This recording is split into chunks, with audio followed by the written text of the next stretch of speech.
کہ میں نے مشتاق عالم قادری صاحب کو اس لیے فون نہیں کیا، اللہ کو گواہ رکھ کے کہتا ہوں کہ ڈر کی وجہ سے، فکر خوف کی وجہ سے کہ ہم شیان شان پروگرام نہیں پیش کر سکیں گے آپ کے، تو میں ان کو فون نہیں کرتا. انہوں نے کئی بار کہا کہ آپ یہ فون کر دیجیے. میں نے کہا میرے ان کے ساتھ بڑے لوگ کے تعلقات ہیں تو وہ یہیں آئیں گے تو ان سے ملاقات کریں گے، ایسے ہی ہو جائے گی، ڈانٹ تھوڑی سی پڑ جائے گی اور کیا ہوگا. تو لیکن فون نہیں کرتا. جو بھی ہے پروگرام آپ کا ہے. میں گزارش کرتا ہوں عبدالحق نعیمی صاحب سے انتہائی ادب و احترام کے ساتھ کہ وہ آئیں اور اپنی بات رکھیں، اپنا مقالہ پیش کریں. ڈاکٹر عبدالحق نعیمی، ایچ اردو اور گورنمنٹ پی جی کالج کا.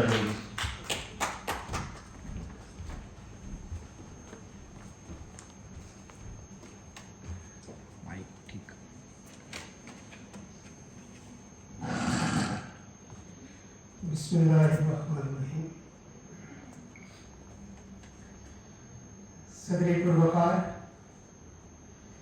آج کے محفل کے مہمان خصوصی پروفیسر مشتاق عالم قادری صاحب اور میرے بڑے بھائی سابق صدر شعبہ اردو اور پرنسپل پروفیسر ایم کے وقار صاحب اور ہمارے مہمان کرشن کپور تور صاحب، ڈاکٹر نسیم گل صاحب، ڈاکٹر اجاز صاحب، ملیسی صاحب، ڈاکٹر آصف ملک صاحب، طلباء و طالبات، اگرچہ تعداد کچھ کم نظر آتی ہے لیکن آپ سے گھبرانا نہیں. سر سید کے حوالے سے مجھ سے پہلے یہ بعد دیگرے ایک سے ایک پڑھ کر مقرر آئے، بہت اچھی باتیں ہوئی. میں اس میں کوئی اضافہ نہیں کر سکوں گا.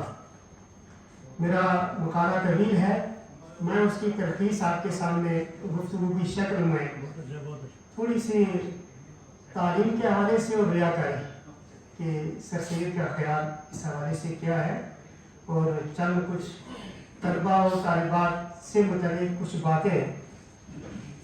پروفیسر ظہور الدین مرحوم مغفور میرے استاد محترم تھے اور مشتاق عالم قادری صاحب کے، تو وقار صاحب کے بھی اس یونیورسٹی کی بنیاد انہوں نے ڈالی. اور 2001 میں جب وہ آئے مشتاق صاحب نے ذکر کیا، لیکن میں 3 دن ان کے ساتھ رہا. ہم رات کو گئے، دیرا گری بھی گئے، 3-4 جگہ دیکھی.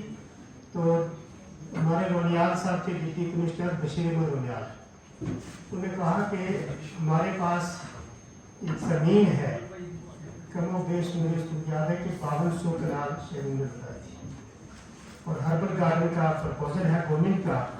انہوں نے اپنے نائب صدر کو بھیجا اور پیدل چل کے آئے. حبیب اللہ صاحب ایکسپریشن آفیسر اوقاف کے جو راستے میں تھک گئے، حضور صاحب نے کہا کہ آپ اگر زیادہ نہیں چل سکتے اپنے لیں، لیکن ہم اسپاٹ پر جائیں. تو کالج سے اس کا آتے ہوئے روڈ کا کوئی لنک یہ نہیں تھا اس وقت. تو یہاں آ کے فزیکلی دیکھا اور میں اس وقت ان کے ساتھ کام کرتا تھا. تو 2001 میں 2000 کی بات. تو شب و روز انہوں نے کتنی محنت کی، 6 مہینے سے زائد وہ یہ رپورٹ سبمٹ کی. یوسف عمر صاحب، پروفیسر جی ایم بٹ صاحب، پروفیسر منظور صاحب اس کمیٹی کے ممبر تھے اور ظہور صاحب چیئرمین تھے، یوسف عمر صاحب سیکرٹری تھے. تو خدا ان کی مغفرت فرمائے، اگر مغفرت ہوگی ہے درجات بلند فرمائے. تو محسن کا ذکر کرنا عربی کی مثل مشہور ہے. نسیم گل صاحب یہاں تشریف فرما ہے. انسان و عبید الاحسان، انسان احسان کا بندہ ہے. تو اسی طرح سر سید کے بہت سارے احسانات ہیں. اور وقت میں طلباء سے طالبات سے مخاطب رہوں گا. علم و ادب کے درخشندہ ستارے میرے سامنے موجود ہیں، یہ میری اصلاح تو ضرور کریں گے، میں ان کے علم میں اضافہ نہیں کر سکتا، لیکن طلباء و طالبات کو ہو سکتا ہے کوئی کام کی بات مل جائے کہ وقت ایک ایسا آئینہ ہے جس میں ہر چہرہ بے نقاب ہوتا ہے، صاف نظر آتا ہے. اور ایک فلسفی نے کہا تھا، یہ طلباء کے لیے خاص طور سے کہہ رہا ہے، وقت ایسے ہے جیسے روئی کے گال، اسے کاٹ کر قیمتی کپڑا بنا لو ورنہ طوفان کی آندیاں اسے اڑا کر لے جائے گی. اور نہرو کی زبان میں ایک بات کی میں کہتے ہوئے آگے بڑھتا ہوں، time is not made by passing of years but what one does, what one feel and what one achieve. یہ 3 آلے ہیں جس سے وقت کو ماپا جا سکتا ہے، جانچا جا سکتا ہے، پرکھا جا سکتا ہے. What one does, what one feel and what one achieve. کس نے کیا محسوس کیا اور پھر تیسرے درجے پر کیا حاصل کیا.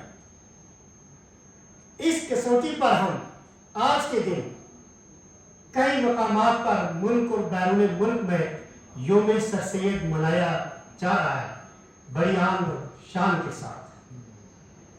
کیوں منایا جا رہا ہے؟ ہم سر سید کی زندگی کو پرکھنے کے لیے، میں پھر آ جاؤں اسی بات پر تعلیم اور ریاکاری پر گفتگو کروں گا، لیکن آپ کے ذہن و فکر کے دریچے کھل جائیں گے طلبہ اور طالبات کہ جب اس پیمانے پر ہم سر سید کی زندگی کو جانچنے اور پرکھنے کی کوشش کریں گے اور ان کی عملی زندگی سے قطعی نظر، اختلافات سے قطعی نظر، حادثات و واقعات سے قطعی نظر، اخبارات و مہمات سے قطعی نظر سر سید کی زندگی کے وہ پازیٹیو پہلو جو ہمیں کسی نہ کسی طرح آج بھی ہماری رہنمائی کرتے ہیں، اور علی گڑھ مسلم یونیورسٹی کی شکل میں یہ میں کہوں تو مبالغہ نہیں ہوگا کہ لاکھوں طلبہ و طالبات علم حاصل کر کے بڑے باوقار منصب پر فائز ہیں اور ملت کی ترقی میں، رہنمائی میں ان کا حصہ ہے. اور کیوں ہے کہ سر سید نے ایک ادارہ ایسا قائم کیا. اور طلبہ سے میں یہ کہوں، مجھے وہ اپنے استاد محترم کے پروفیسر ظہور الدین کے یہ 4 مصرے یاد آتے ہیں کہ جب آدمی کسی کام کرنے کا ارادہ کر لیتا ہے، اپنی منزل کی طرف رواں دوا رہتا ہے، حالت جنوں کی کیفیت اس پر طاری ہو جاتی ہے، راستے میں کوئی پتھر پھینکے، کوئی گالیاں دے، کوئی برا کہے، کوئی فتوی لگائے، وہ پیچھے مڑ کے نہیں دیکھتا، وہ کسی کو جواب نہیں دیتا. وقار صاحب سے آپ نے سن لیا کہ طائف کے ساتھ، طائفہ کے ساتھ اگر پاؤں میں گھنگرو باندھ کر کھیلنے کے لیے مجبور کیا، سر سید نے یہ کر دکھایا، لیکن اس کے اندر ایک تعمیری پہلو موجود تھا. What one does, what one feel and what one achieve. سر سید نے کیا کیا؟ جو کچھ کسی نے کہا وہ سن لیا، جو تان و تشنی اس پر ہوئی برداشت کر لی. یہ سر سید کی عملی زندگی ہے. اور ان اللہ مع الصابرین تو رب کائنات کا ارشاد پاک کہ بے شک اللہ صابروں کے ساتھ ہے. اس کا صبر کا پیغام کبھی لبریز نہیں ہوا، اس کے جذبات کبھی مد مخالف کی طرف نہیں بڑھے. وہ شخص حالت جلوہ کی کیفیت میں منزل کی طرف رواں دواں رہا.